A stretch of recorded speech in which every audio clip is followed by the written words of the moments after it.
की विद्यार्थ्यांच्या अपयशाला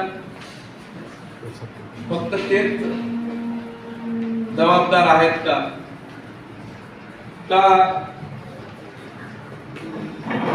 शिक्षक संस्था चालक यांची काही जबाबदारी आहे? जर त्यांना प्राथमिक स्तरावर भाषा शिक्षण प्रभावित झाले का नाही झाले हे तपासणं गरजेचं आहे. मुलांमध्ये वाचनाची सवय ही निर्माण करता आली का? मुलांना नियमित लेखनाचा सराव झाला का? कारण खूपदा असं आढळून येतं की मुलाला तो विषय समजलेला आहे, त्याला प्रश्नही समजलेला आहे, त्याला उत्तरही येतं, परंतु तो प्रभावीपणे ते लिहून काढू शकत नाही. त्याच्यामुळे सुद्धा आता जे ऑब्जेक्टिव्ह टाईप निघाले, पहिले लिहिण्याची सवय करून घेत होते वर्गामध्ये, आता ते कमी झालेलं असं मला जाणवतं. तर ह्याच्यासाठी सुद्धा आपण विचार करायला पाहिजे.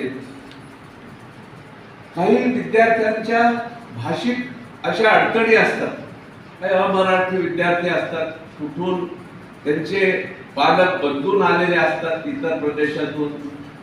तर अशा विद्यार्थ्यांसाठी आपण काही वेगळ्या पद्धतीने त्यांची तयारी करून घेऊ शकतो का? कारण तेही एक नापास होण्यासाठीचं कारण असू शकतं. म्हणून त्याच्यावरही विचार व्हायला पाहिजे. आणि जे अप्रगत आहेत त्यांच्यासाठी मार्गदर्शन हे विद्यार्थ्यांना शिक्षकांनी, आणि शिक्षक विद्यार्थ्याला कधी ओळखू शकतो जो त्याच्याबरोबर आयडेंटिफाय होतो किंवा त्याच्याबरोबर खरंच मन लावतो, तो त्याच्यातल्या उणीवा पारखू शकतो आणि ओळखू शकतो. म्हणून ही जबाबदारी शिक्षकाची पण आहे. आजकाल पालकांना विद्यार्थ्यांकडे, आपल्या मुलांकडे लक्ष द्यायला एवढा वेळ नसतो आणि तो जास्तीत जास्त वेळ आपल्या शाळेमध्ये असतो. अशा परिस्थितीमध्ये त्याच्यामध्ये काय उणीवा आहे या नोंद करणं, आणि प्रत्येकाच्या वेगवेगळ्या असू शकतात, ही जबाबदारी ही शिक्षकांची अशी मला वाटते. आणि जिथं खरंच त्याला काही वेगळी मार्गदर्शनाची आवश्यकता असेल तर ते त्यांच्या पालकांना पत्र देऊ शकतात. हे आम्ही शिकत असताना आम्ही पाहिलेलं आहे की त्यावेळेला काही त्याच्यामध्ये कमी असेल तर घरी पत्र देण्यात येत होतं. तर ही परत एकदा याच्यावर सखोल असा अभ्यास व्हायला पाहिजे. संस्था चालकांकडून सुद्धा काही चुका झाल्यात का याच्यावरही अभ्यास करा. की एखादा शिक्षक हा अपात्र असताना, त्याच्यामध्ये ती पात्रता नसताना, कोणाच्या तरी इन्फ्लुएन्समुळे किंवा कोणाच्या तरी सांगण्यावरून त्याला अपॉइंटमेंट देण्यात आली आहे. मग जर त्याच्याकडे ती पात्रता नसेल तर तो कसा काय विद्यार्थ्यांना शिकवेल? म्हणून हाही प्रकार त्याच्यामध्ये थोडा होऊ शकतो.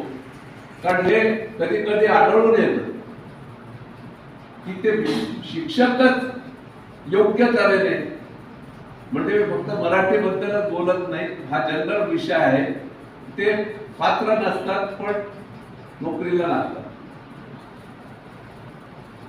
आणि आता त्याच्यासाठी नवीन टीईटी वगैरे सुरू झाले, त्याचे प्रकार आपण रोज पाहतो आहोत. म्हणजे ज्यांना शिक्षकी पेशामध्ये यायचं आहे, मी काल परवाच आम्ही कुठं बोलत असताना बोललो की माणसाने ज्या वेळेला हा पेशा निवडला त्यावेळेला त्यांना स्वतःवर काही बंधनं स्वतः लादून घ्यावी लागतात. आणि एक पवित्र काम आहे ज्ञान देण्याचं, असा त्याने विचार करायला पाहिजे. आणि स्वतःच मॉरल कॅरेक्टर स्वतः अभ्यास करणं, नेहमी अपडेट राहणं, ही त्याच्याकडून अपेक्षा असते.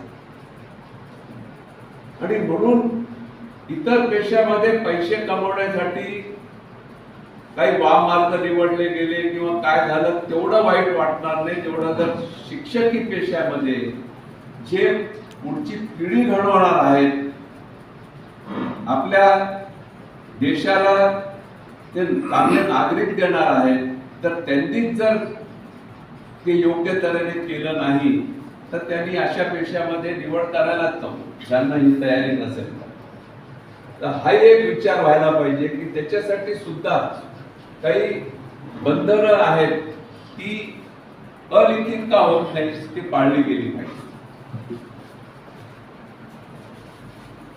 पालकांची पण थोडीशी गरज आहे. आज पालक नाहीयेत बहुतेक, पण एक आपल्या याच्यासाठी मी सांगतो, आपण जे परिसंवाद करणार आहात त्याच्यामध्ये घरात संवाद साधताना तो मराठीचा उपयोग होतो का, त्यांना मराठीची पुस्तकं दिली जातात का. काल परवा निर्गणेंनी एक उदाहरण दिलं गमतीमध्ये की आजोबाने मराठीतलं चांगलं पुस्तक लिहिलेलं आहे, नातवाला दिलं तर तो म्हणतो मला हे इंग्रजीतनं असतं तर बरं झालं असतं. म्हणजे मराठी वाचनाची ओढ आणि संस्कृती ही घरातनं निर्माण करण्यामध्ये पालक काही प्रयत्न करतात का.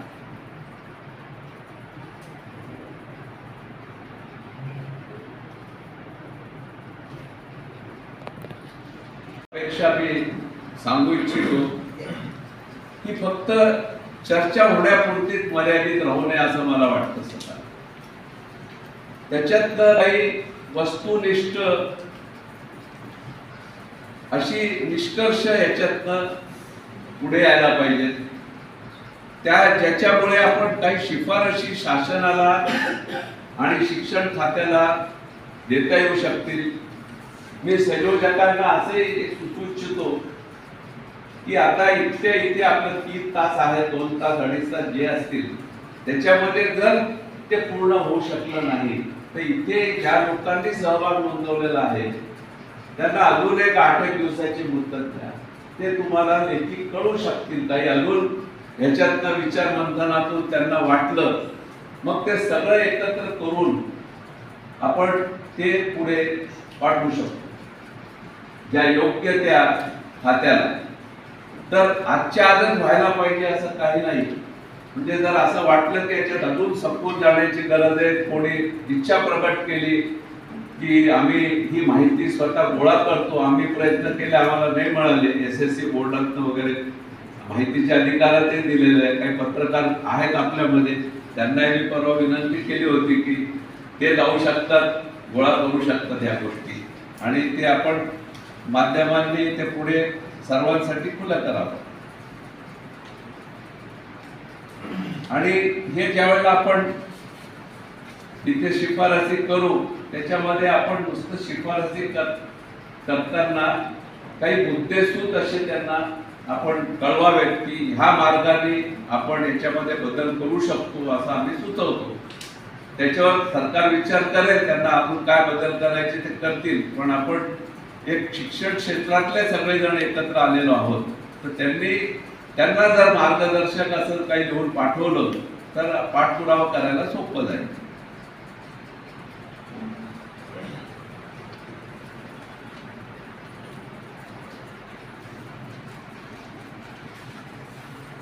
तर शेवटी एकच सांगावं असं वाटतं की हे नेहमी सांगितलं जातं आहे, भाषा जर वाचली तर संस्कृती वाचेल आणि संस्कृती वाचली तर हा समाज टिकेल.